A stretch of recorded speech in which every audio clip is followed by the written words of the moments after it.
I've been thinking lately about how finite life is and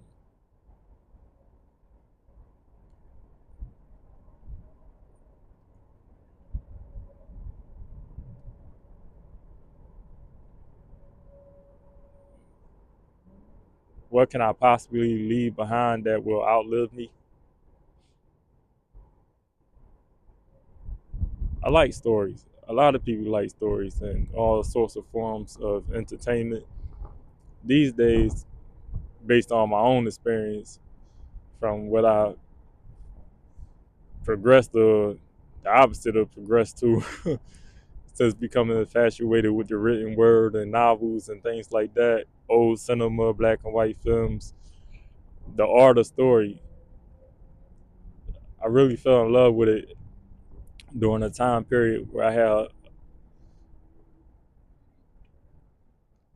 a lot of free opportunity to really indulge it. Nowadays, like, there's so much material to look at from media, YouTube, streaming services, all type of stuff. That in my free time, I mainly found myself not watching films, but watching YouTube videos of stuff that's like repetitive. It's like formulaic, but for whatever reason, it's kind of addictive because you don't really have to pay attention and you could still enjoy it or kind of be placated by it. Almost like background music. But, and you, the viewer, might be familiar with this stuff like Pop the Balloon, or if you go to Netflix, it's like Love at First Sight, or not Love at First Sight, Love is Blind, things like that, or Married at First Sight. I like a lot of dating shows. But when I think about stuff that stands the test of time, because it ain't like I'm gonna go back and watch a Pop the Balloon episode 1,000 times. You know, this stuff is temporary. It's like fast food. Yeah, it's enjoyable, but what are you really getting out of it? Sustenance. And my lady is trying to broaden her social media platforms and teach people about health and wellness. And now, because I'm forced to record with her, because she wants me to help record what I'm thinking about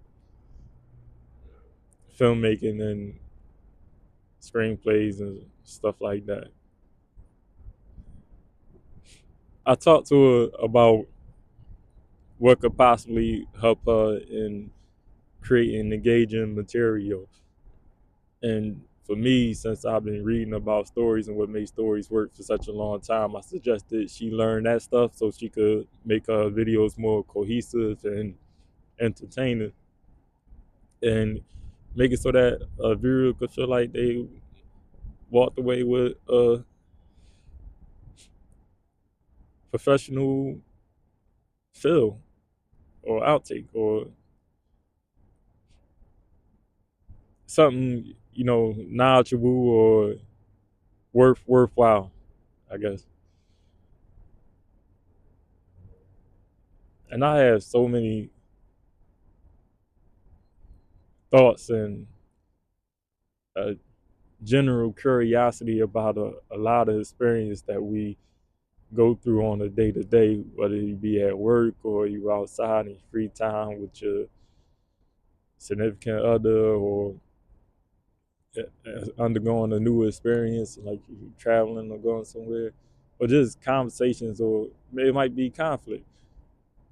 And I try to think of a way to incorporate all this into a storyline and have it resonate with people, because they can relate to it. They've been through something similar. And I want to, I guess, find a way to deal with it all, or illustrate a way to deal with it all without imploding or exploding or letting, life overwhelm you or a situation overwhelm you. I think like the best of stories, even if they don't end well or for the character, I mean,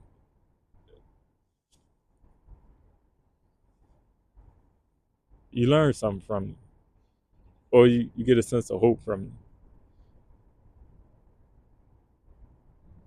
And I like to do that myself.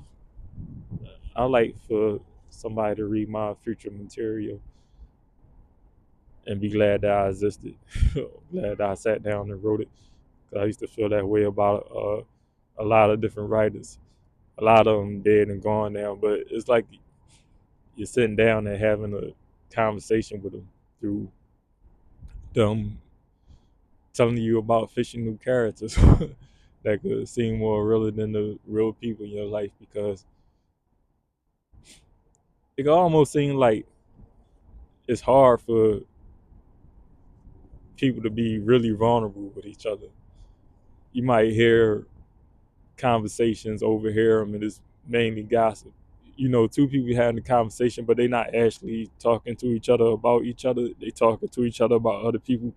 So it seems like you venturing something, like you offering something, but you're really not. It's very safe, and I just want to tap into something real. So wish me luck on my literary journey in that aspect.